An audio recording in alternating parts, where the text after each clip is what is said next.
abortar en la Biblia?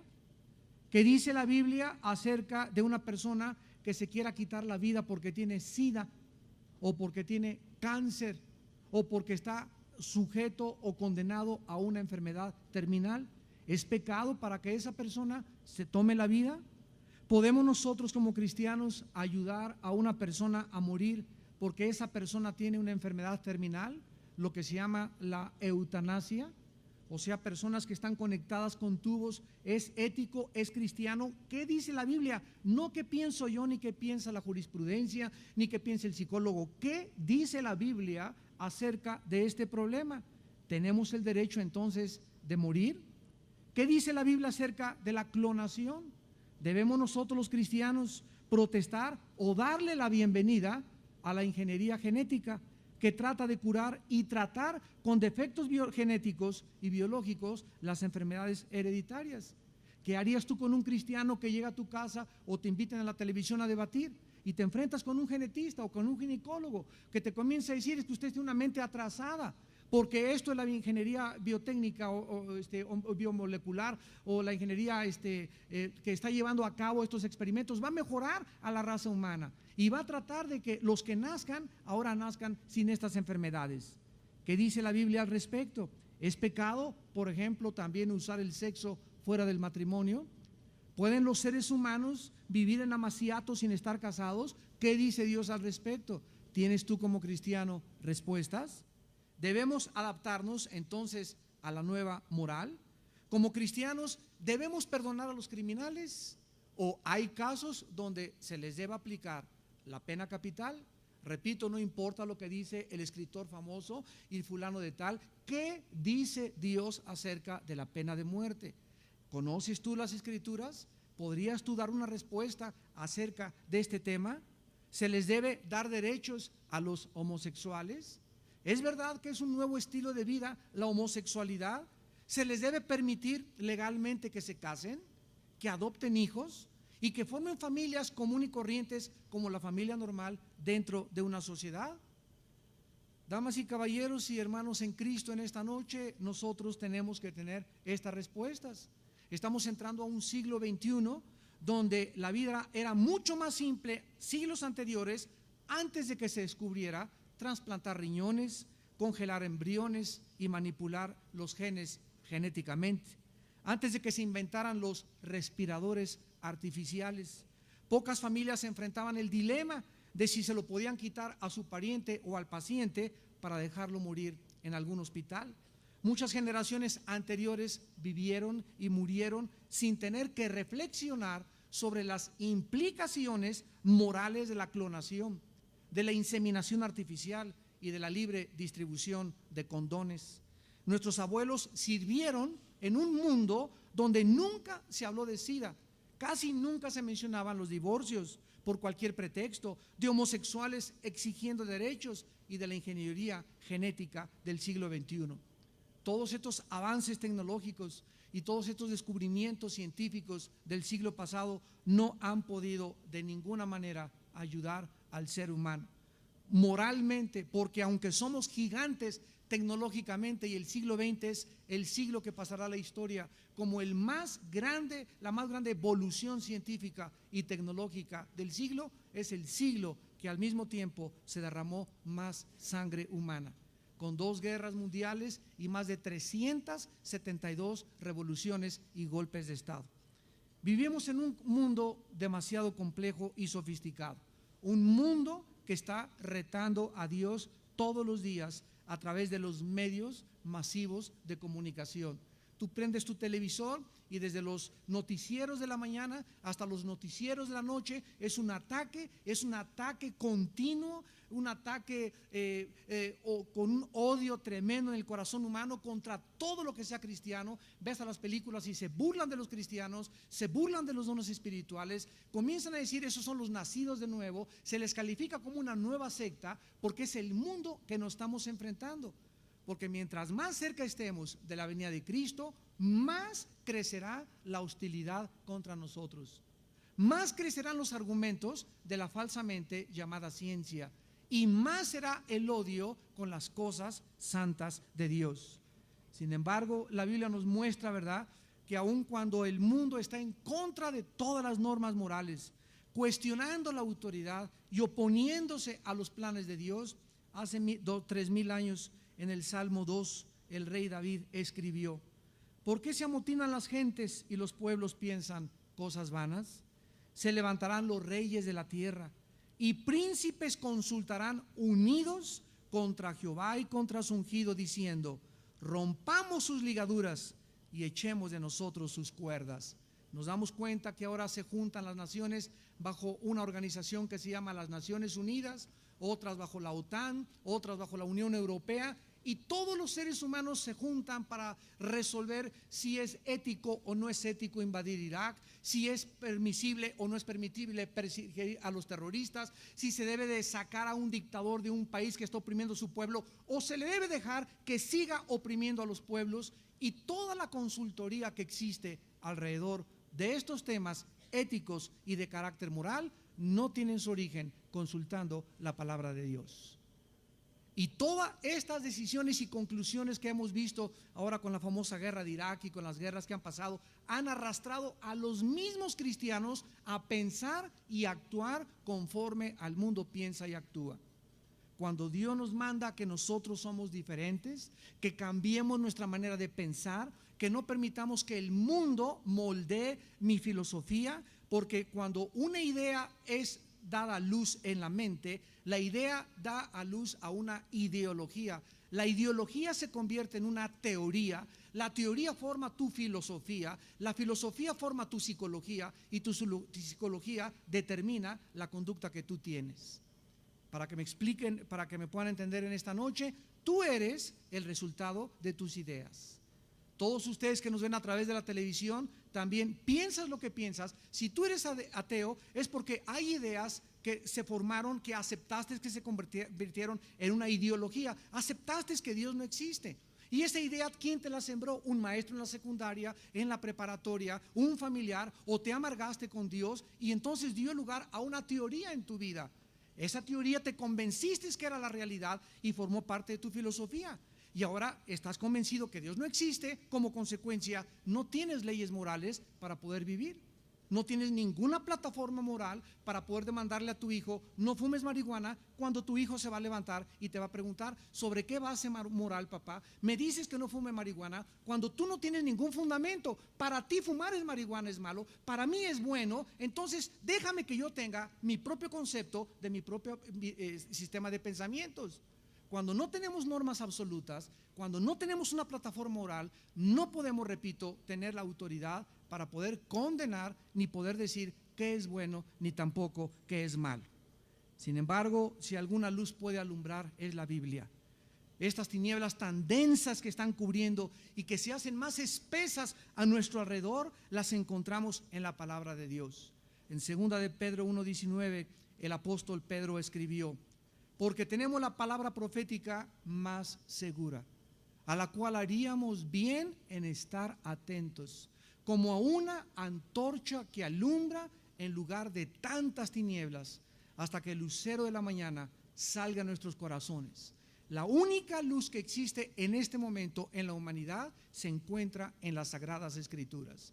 La única luz que el ser humano puede saber para saber qué está pasando con el mundo, de dónde venimos, quiénes somos, hacia dónde se dirige todo, quiénes tienen la razón, los musulmanes o los cristianos o los chiitas o los partido Baath o los del PRD o los del partido político o el ateísmo o la cienciología o la dianética o los lamas. La única luz que existe en medio de tantas tinieblas es la palabra de Dios.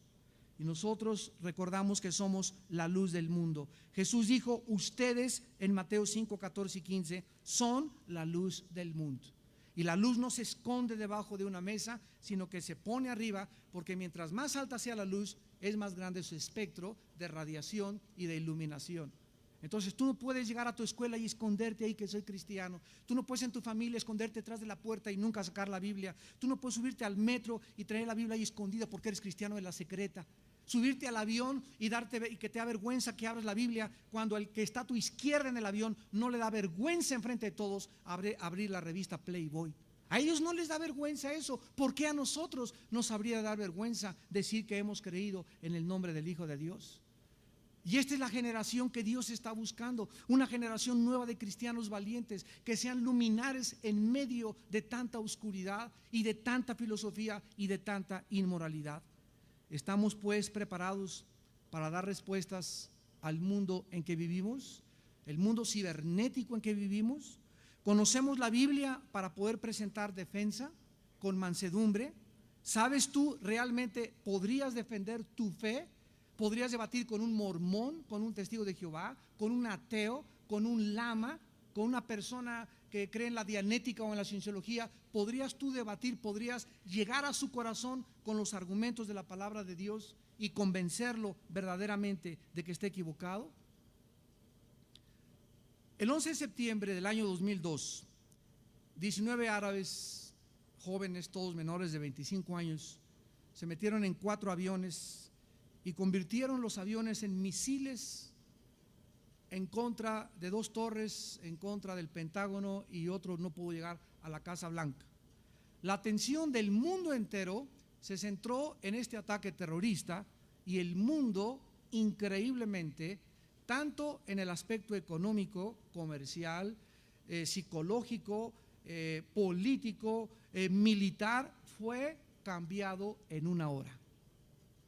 En una hora cambió Wall Street, la bolsa de valores, la política, la economía, los planes, los inversionistas. Hasta estas últimas semanas, aquí mismo en México, la inversión privada ha huido de nuestro país, porque cuando los americanos se sintieron amenazados y cuando se dieron cuenta que ya hay un espíritu antiamericanista en el mundo y que hay una inseguridad increíble en nuestro país, comenzaron a alejarse y dejaron de invertir en nuestro país. O sea, todo esto ha afectado México, Guatemala, Italia, Rusia, el mundo entero.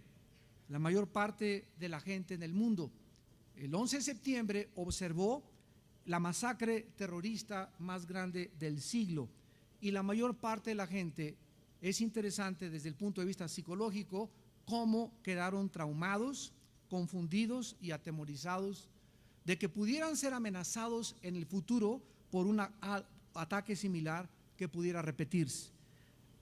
Al mismo tiempo, la mayor parte de las iglesias cristianas en Estados Unidos, después de los ataques terroristas, fueron literalmente llenas de personas que por algunos meses corrieron a las iglesias, repito, se llenaron las iglesias. Senadores en la Casa Blanca que habían atacado a Bush por ser cristiano, lo comenzaron a cuestionar y lo comenzaron a interrogar, preguntándole de sus convicciones cristianas. Y desde entonces, ahorita en la Casa Blanca hay 5 estudios de la Biblia a la semana.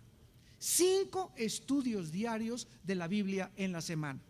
Sin embargo, estas personas que después de los ataques corrieron a buscar en las iglesias consuelo, dirección, explicaciones y seguridad con Dios, la devoción no les duró mucho tiempo.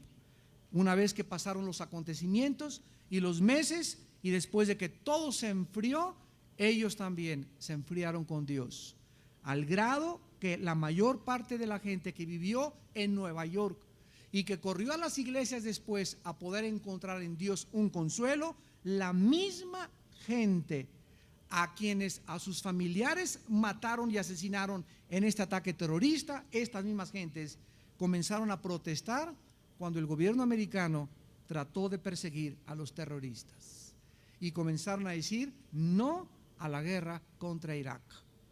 Todos nosotros tenemos que dar respuestas a millones de personas alrededor del mundo ante esta clase de situaciones, porque la gente está llena de preguntas en sus mentes.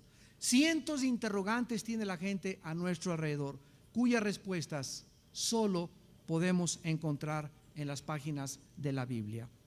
Vamos en esta noche a abrir nuestra Biblia en el libro de Habacuc. No es el nombre de una medicina, es el nombre de un profeta hebreo. Habacuc capítulo 3. Y vamos a comenzar en esta noche y en esta serie a analizar las tragedias, la actitud de nosotros como cristianos ante las tragedias, pero más que cualquier otra cosa, contestar una pregunta: ¿dónde está Dios en las tragedias? Porque repito, esta interrogante es la que da pie o base a muchos ateos y enemigos de la cruz de Cristo para discutir y argumentar que si Dios no está presente en las tragedias y si Dios no puede evitar estos ataques, estas muertes de niños en estas guerras, inundaciones, entonces no puede ser un Dios de amor. ¿De dónde sacan esta conclusión? De que las ideas que ellos tienen de Dios provienen de ellos mismos. La Biblia es el único libro que nos revela el carácter de Dios. Cualquier argumento, cualquier revelación, cualquier libro que tú leas que no tenga su origen en la Biblia es una distorsión y perversión del carácter de Dios. Entonces, si yo me encuentro un libro por ahí que diga El caballo de Troya, escrito por J. Benítez, comienzo a leer ese libro y yo no conozco la Biblia, me trago el anzuelo y creo que así es Dios y así son los evangelios. Y estos libros no son más que una distorsión, una adulteración del carácter de Dios. Porque repito, la gente inventa cosas de Dios, como que los ángeles tienen alas, eso no lo dice la Biblia, como que los reyes magos eran magos, no eran magos, eran astrónomos, como que el nombre de la Virgen es Guadalupe, los remedios de la Macarena, de Lourdes, nada de eso. La Virgen, la Madre de Cristo, se llama María, Miriam en el griego, no tiene todos estos nombres que el mundo le ha inventado. Pero repito, la ignorancia de la Biblia nos lleva a tragarnos el anzuelo, a creer las ideas, a leer y a formar mis conceptos y mi ideología de lo que el mundo ha pensado, pero nunca de lo que Dios me revela directamente en las Sagradas Escrituras. Entonces vamos a continuación a ver que en cualquier momento en que nos encontremos en medio de una tragedia, el shock inicial siempre será seguido de muchas preguntas. Dice en Habacuc capítulo 3, versículo 16 al 19, el shock de un profeta que se enfrentó ante algo que no podía explicar. Oí y se conmovieron mis entrañas. Siempre que nosotros oímos, se cayó un avión con 57 pasajeros. 2 torres fueron derribadas por un grupo de terroristas. Murieron en una inundación 50,000 personas. En Turquía hubo un terremoto y quedaron sepultados bajo los escombros un jardín de niños entero con sus madres. Siempre que nosotros oímos esto, inmediatamente algo sucede en nuestra alma que se conmueve. Ustedes pueden ver esto de una forma muy clara en esta última propagación de los medios masivos de comunicación de la guerra de Irak. El 85% de las imágenes que se presentaron en las televisoras de México eran solamente de heridos y de los niños mancos y cojos. Le pusieron énfasis a que los niños estaban muriendo, a que estaban sufriendo los niños, a que se estaban quedando sin casa, y era una continua mezcla, ¿verdad?, de sentimientos, donde la gente inmediatamente, al ver el horror, al ver a un niño decapitado, al ver a un niño manco, un niño que perdió las piernas, inmediatamente la reacción de mi alma es odiar a esos soldados que son los causantes de eso, porque si no estuvieran ahí, ese niño no estuviera ahí. Pero nunca nos ponemos a pensar que si esto no hubiera llevado a cabo, hubieran sido el año que entra 50,000 niños más muertos de todas maneras por el régimen de un dictador. Murieron, es verdad, 15, 20, 30, 300 personas, pero si este hombre hubiera seguido ahí, hubiera sido 3 veces más grande el número de víctimas. Y ahora que se descubrieron las cárceles secretas de Hussein y que se descubrió todo el horror de las cosas que hacía, cómo colgaban a los presos, cómo los atormentaban, cómo a las mujeres embarazadas les abrían enfrente de Uday Hussein, el hijo de Hussein, y él se divertía con sus cervezas viendo cómo abrían el vientre de las mujeres enfrente de él y cómo agarraban a los niños y los metían en planchas y los trituraban y los cortaban como carnitas. Eso es lo que la gente comenzó a darse cuenta, que cómo era posible que nosotros no fuéramos a defenderlos. Cuando interrogaron al general Colin Powell, dijo: yo no puedo entender cómo derechos humanos nos trató de impedir que fuéramos a rescatar a toda esta gente. Es verdad que tuvo que haber víctimas y que tuvo que haber muertes. En todas las guerras hay muertes y víctimas. ¿Cuántas víctimas hubo en la Segunda Guerra Mundial? Más de 55,000 soldados. ¿Valió la pena? Claro que valió la pena. Si Hitler se hubiera quedado, hubieran sido 5 millones de muertos más.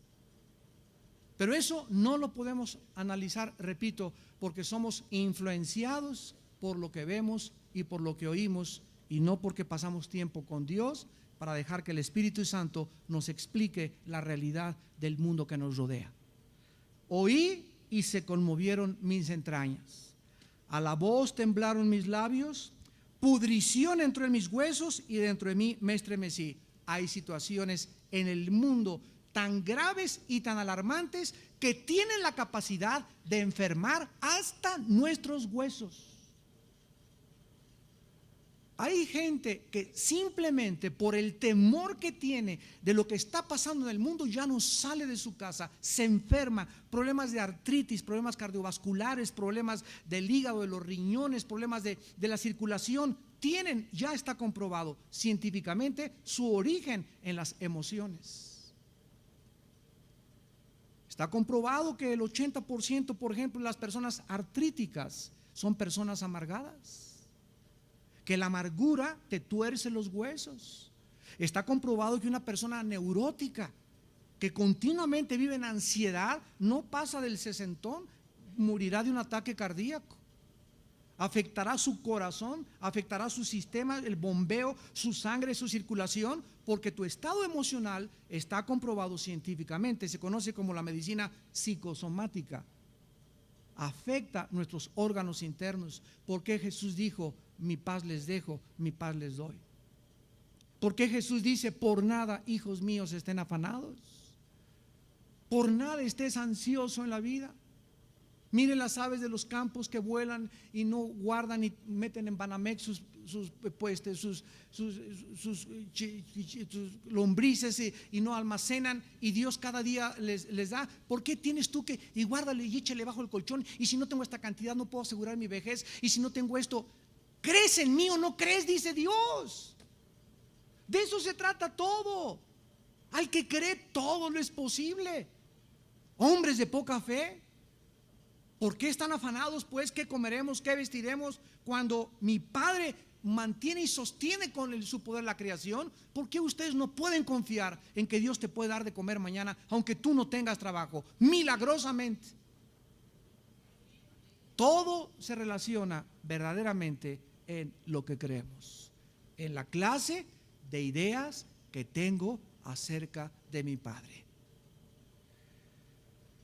Dice el profeta en el versículo 16: si bien, y aquí está la medicina, estaré quieto en el día de la angustia.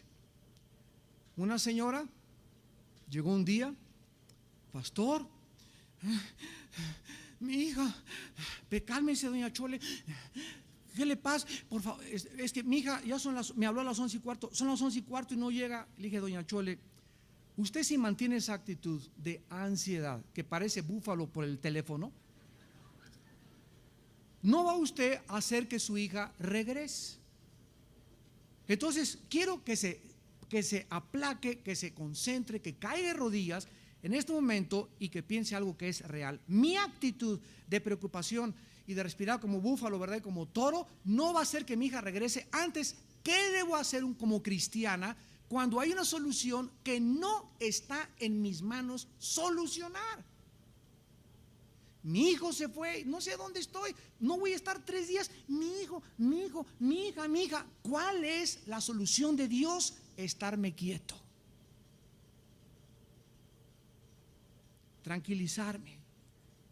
Filipenses 4, 5 y 6: sean conocidas vuestras peticiones delante de Dios en toda oración y súplica en el Espíritu, y la paz de Dios, que sobrepasa toda imaginación y todo pensamiento, guardará vuestros corazones y vuestros pensamientos en Cristo Jesús.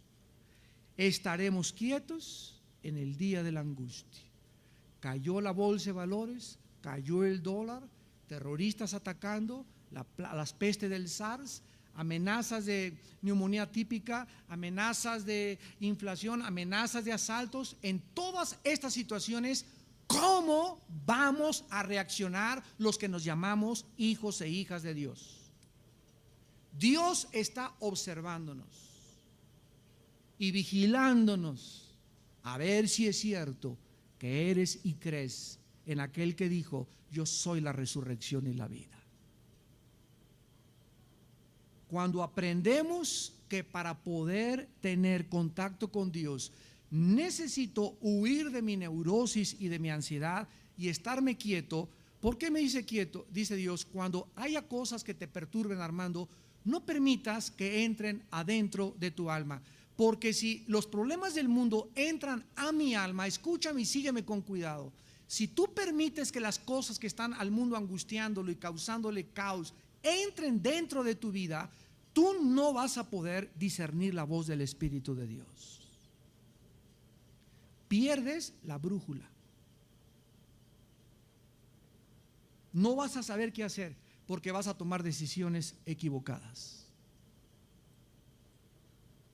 Hermano, llegó una hermana, se fue mi chencho. ¿Y qué se de tu chencho? Ay, es que lo fui. ¿Y qué cree, hermano, que me dijeron que se anda con otra? Tú tranquila, quieta, alaba a Dios Padre, creas que se fue chencho, que me fue infiel, porque si me fue infiel ahorita me iba a ser infiel en el matrimonio. Qué bueno que lo supe antes. ¿Por qué estás angustiada, muchacha? Tranquila, tranquilo. Ya se fue mi mujer, se fue mi esposo. Tú no vas a hacer con tu angustia, con no dormir, con meterte chochos y ecuaniles y Prozac, etcétera, etcétera, hacer que tu esposo regrese. Quietos en el día de la angustia, porque en esa quietud y en esa confianza Dios nos dirá qué hacer.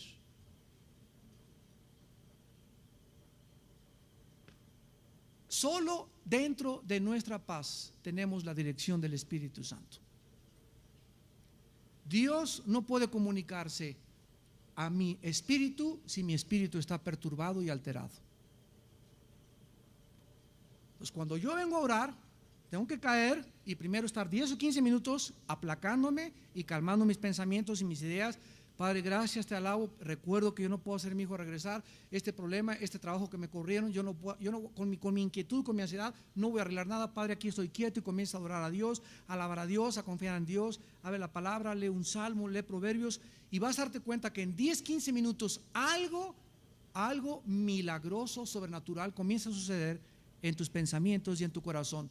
Mis pensamientos comienzan a organizarse, mi corazón deja de palpitar, ya no siento que se me sale del pecho, y entonces en esa quietud y en esa tranquilidad conozco en el secreto de Jehová lo que Dios quiere para mi vida.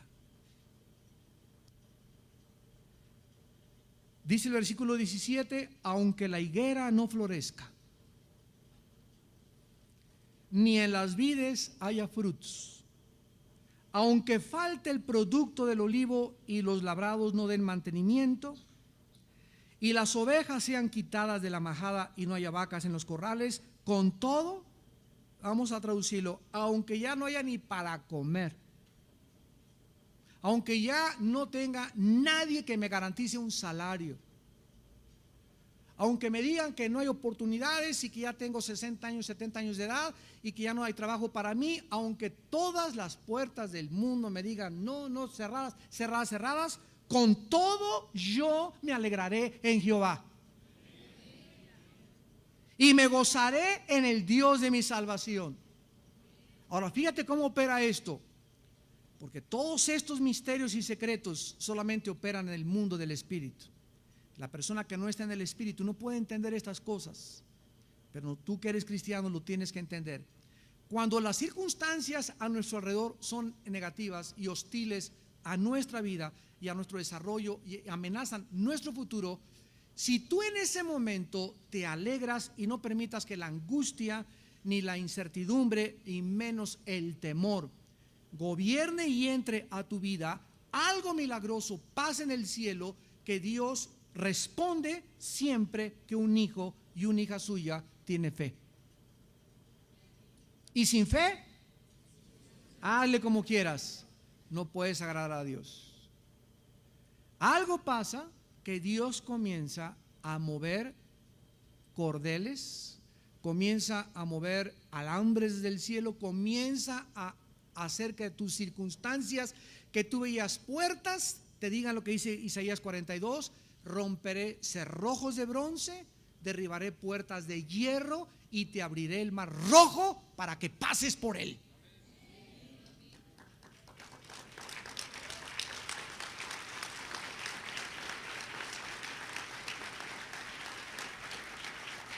Pero vean ustedes, ¿cuál es nuestra respuesta? Alegrarnos y gozarnos. En Nehemías 8 dice, el gozo del Señor es mi fortaleza.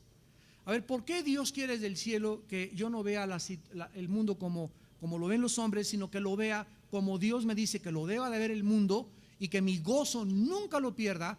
Porque no puedo enfrentar la vida, nadie puede enfrentar la vida sin estar contento. Gran ganancia es la piedad acompañada de contentamiento.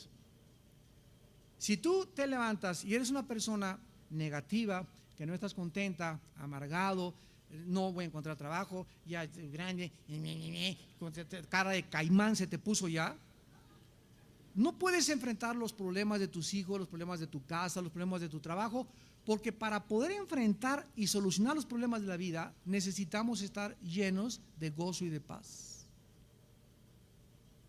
Y el gozo es nuestra fuerza espiritual. El gozo del Señor es mi fortaleza. En otras palabras, ¿qué es lo contrario a gozo? Tristeza y así. Eso hace que te desanimes, desconchinfles, comienzas a apachurrarte. ¿Ya para qué? Nunca lo lograré. Nunca entraré a la universidad.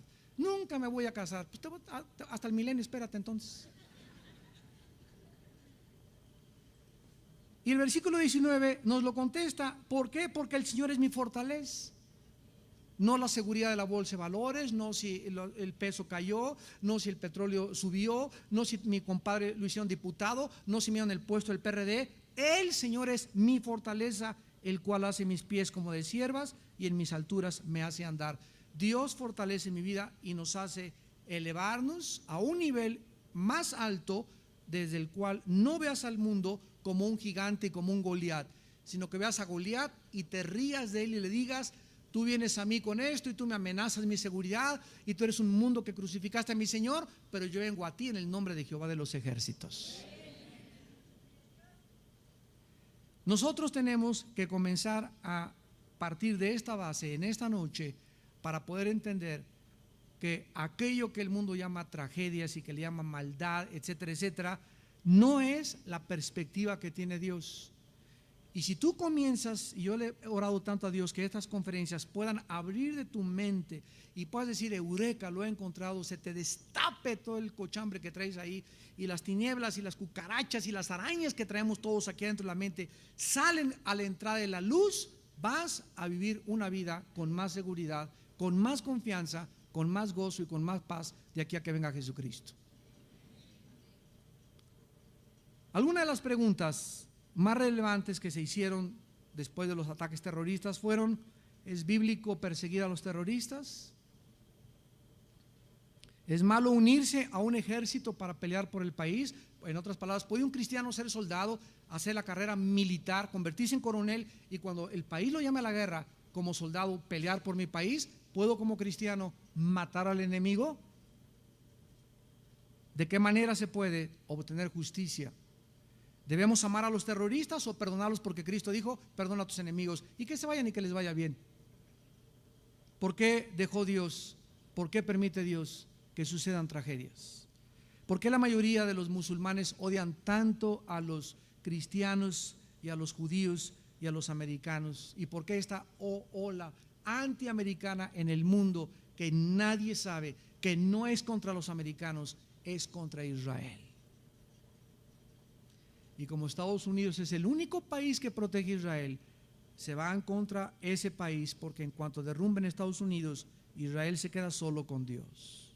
Y de acuerdo a la Biblia, eso va a suceder. Vamos pues ahora a ver que hay dos temas principales en la Biblia que tratan el asunto de las tragedias y Dios. Dos temas principales. El primero es el siguiente.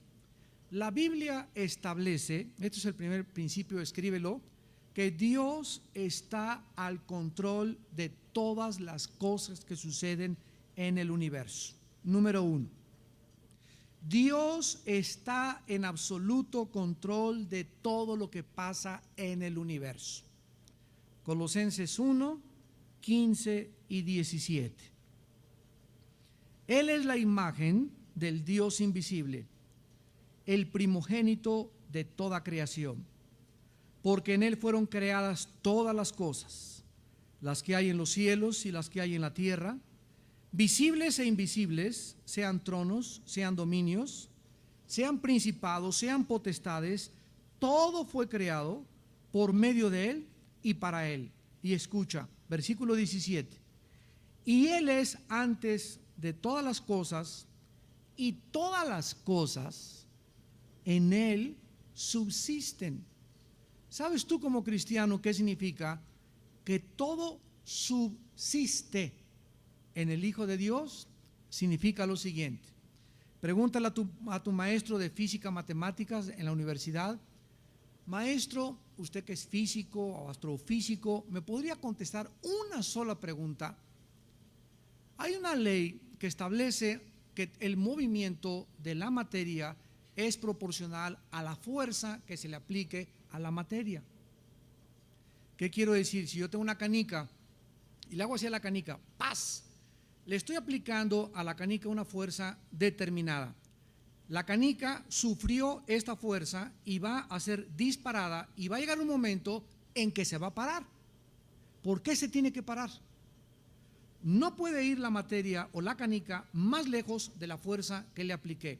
Una pistola, tú aprietas el gatillo, el martillo pega a la pólvora, provoca que salga disparada la bala, y la bala va, y llega un momento en que la bala hace una elipse y comienza a caer la bala. ¿Por qué?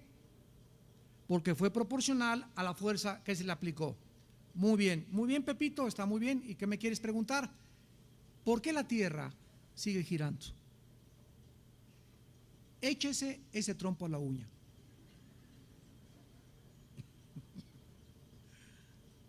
A ver usted, que muy Einstein, que aquí, que Dios no existe. ¿Por qué la Tierra sigue girando? En otras palabras, maestro, ¿qué fuerza hay detrás de la Tierra? Porque ya vimos que la ley física tiene esta explicación, que haga que la Tierra esté girando continuamente sobre su eje en 24 horas, y al mismo tiempo, mi querido teacher, la Tierra se comienza a trasladar alrededor del Sol en una elipse de 365 días. O sea que hay una fuerza que hace que la Tierra gire sobre su eje sin que se detenga, porque no habría vida si se detuviera esta velocidad, y al mismo tiempo que se traslade, que haga una vuelta alrededor del Sol en 365 días. ¿Quién hace girar la Tierra y quién hace que se traslade alrededor del Sol? ¿Qué fuerza física se aplica detrás de esto? Y le va a contestar el maestro a Pepito: no chepo. Bueno, maestro, se la va a poner más fácil. A ver, Pepito, ya me estás aquí poniendo ahora sin aprietos. Maestro, usted sabe que toda la materia es una composición molecular, ¿verdad? Claro, Pepito, todo está hecho de átomos, electrones, protones, etcétera, etcétera. Muy bien, maestro. Lo mismo que le pregunté a la Tierra: ¿quién hace que los átomos, estas partículas subatómicas, puedan girar en unos tener energía positiva, otros energía negativa, otros tener energía neutral como los neutrones? ¿Y quién mantiene esta cohesión de la materia? ¿No chepo? Nadie puede contestar quién mantiene la cohesión y el movimiento de la Tierra más que la Biblia. Es Dios con el poder de su palabra. Mira lo que dice en el libro de Hebreos. Esto es lo que significa que todas las cosas subsisten en Él. Y ustedes, estoy seguro que hoy se les van a fundir los fusibles a más de 3.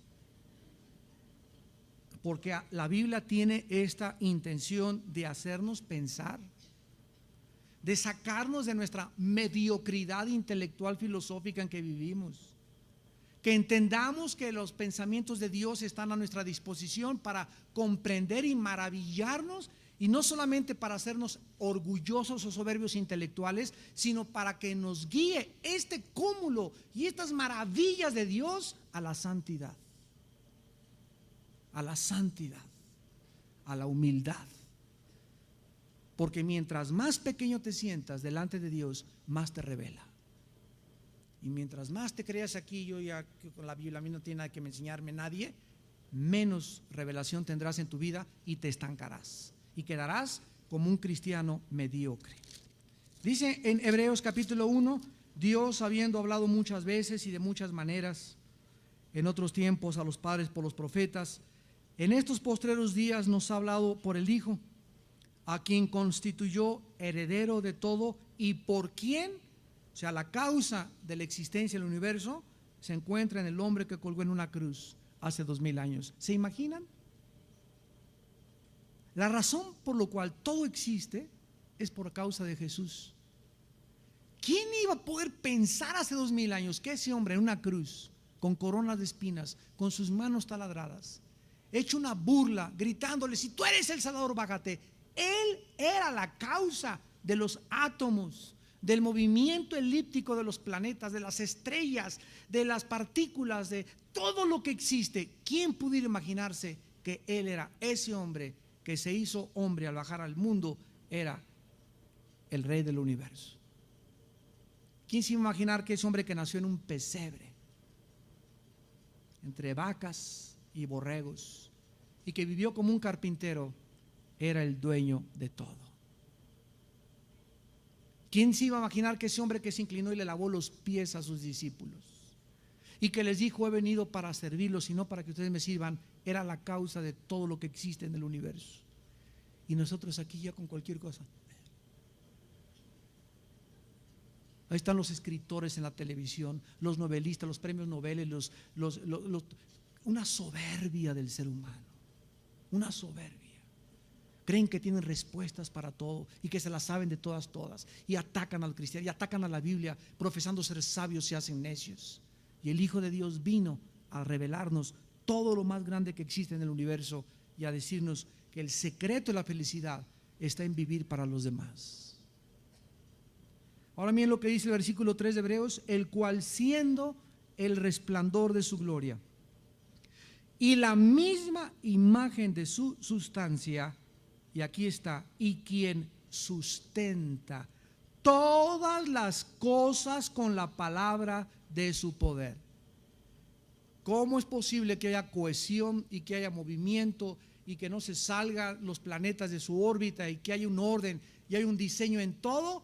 Todo está controlando simplemente con la voz de Jesucristo.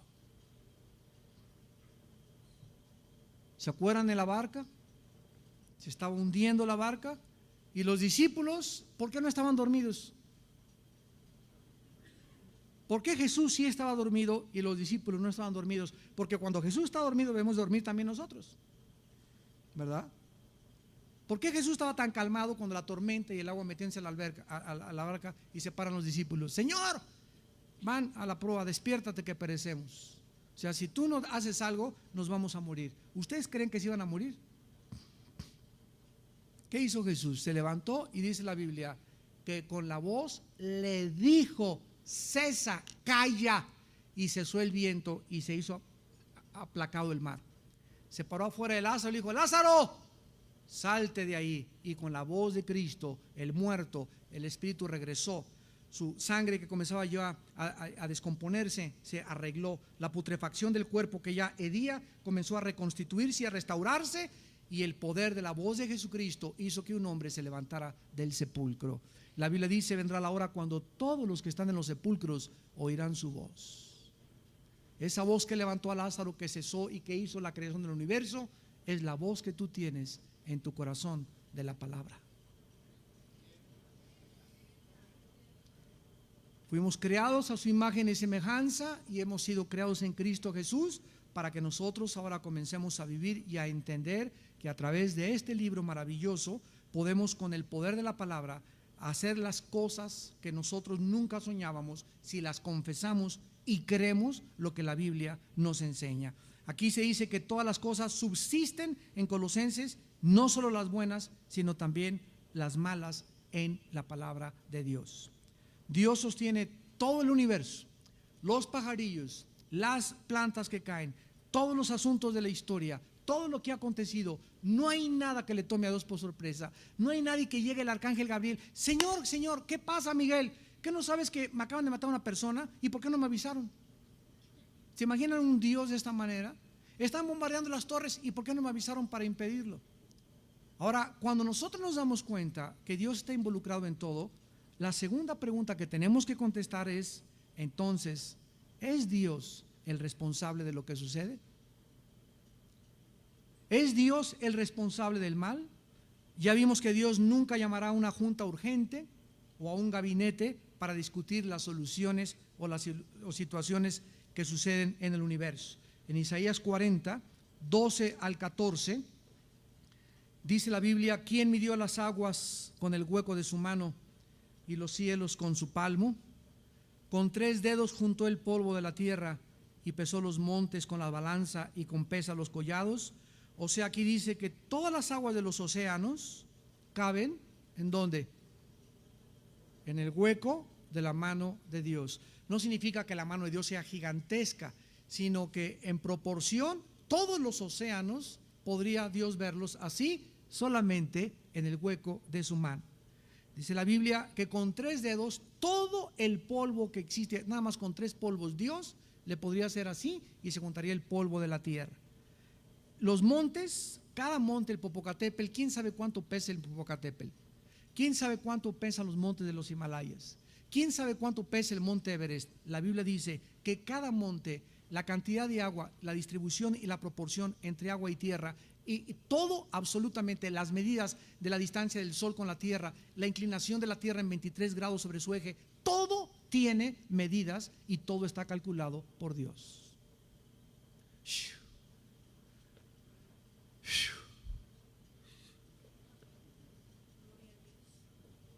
¿Quién enseñó al Espíritu de Dios, versículo 13, o le aconsejó enseñándole? ¿A quién pidió consejo para ser avisado? Tú que te crees un renacuajo. Cuando nos comenzamos a enfrentar con este Dios, comenzamos a darnos cuenta: pero yo quién soy para argumentar y creer que si yo fuera Dios actuaría mejor que Él, si soy un pobre renacuajo con un cerebro de 60 watts, cuando los watts de Dios son de 1.000.000 de watts. El problema está en que tú quieres meterte con tus 60 watts a los millones de watts de Dios, por eso te vas a quedar turulato. Todas las personas que quieren argumentar y desafiar a Dios y entenderlo con sus pensamientos, se les funden los fusibles, como el gran filósofo alemán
golden haze of neon dreams, I wander through the night, lost in a sea of stars where your whispers take flight.